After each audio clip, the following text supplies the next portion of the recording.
My boyfriend dumped me the night before my birthday. I made it the turning point of my life, but I never expected the message he sent a year later. His name was Jeremy, and we'd been together since sophomore year of college. 4 years of planning our future together. He was going to join his uncle's architecture firm. I'd work at my family's restaurant until we saved enough to open our own fusion place. We had names picked out for our kids. The night before my 23rd birthday, he took me to our spot by the lake. I wore the blue dress he liked. I thought he was proposing. Instead, he said he'd been accepted to a graduate program in Copenhagen. He was leaving in 3 weeks. He'd known for 2 months. "Come with me," he said. "I can't just abandon my family's restaurant," I replied. "My parents are counting on me." "Then I guess we want different things," he said flatly. Just like that, 4 years ended. On my birthday, I woke up alone in my apartment, staring at the ceiling. My phone was flooded with messages, but nothing from him.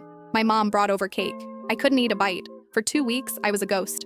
I stopped showering. I lived on crackers and tap water. My roommate threatened to call my mother if I didn't get up.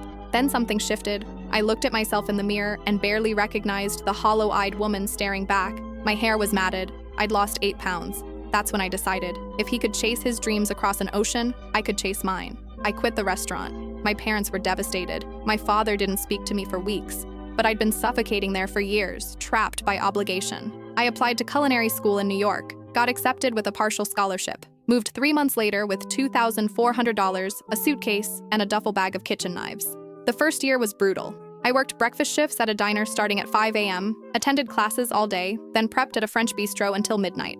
I lived in a shoebox apartment with 2 roommates who never cleaned. I ate ramen and day-old bread. I cried in walk-in freezers when the pressure got too intense, when chef would scream that my brunoise was uneven, when I'd burn myself for the 3rd time in a shift. But I was alive in a way I'd never been. Every cut, every burn, every exhausted muscle was mine. By month 8, I'd landed an apprenticeship under Chef Helena, a James Beard nominee known for her innovative Asian-European fusion. She was demanding, brilliant, and saw something in me. She worked me harder than anyone ever had. 6 months later, she promoted me to sous chef, telling me I had the best palate she'd seen in a decade. On my 24th birthday, exactly 1 year after Jeremy left, I was prepping for the biggest service of my career. A food critic from The Times was coming. My hands were steady as I plated each dish. The review came out 3 days later. She specifically praised the miso brown butter scallops I'd developed. Chef Helena framed it and hung it in the kitchen with my name underneath. That night, my phone buzzed with a message from an unknown international number. I couldn't fit what happens next in this short video. Watch the full story below.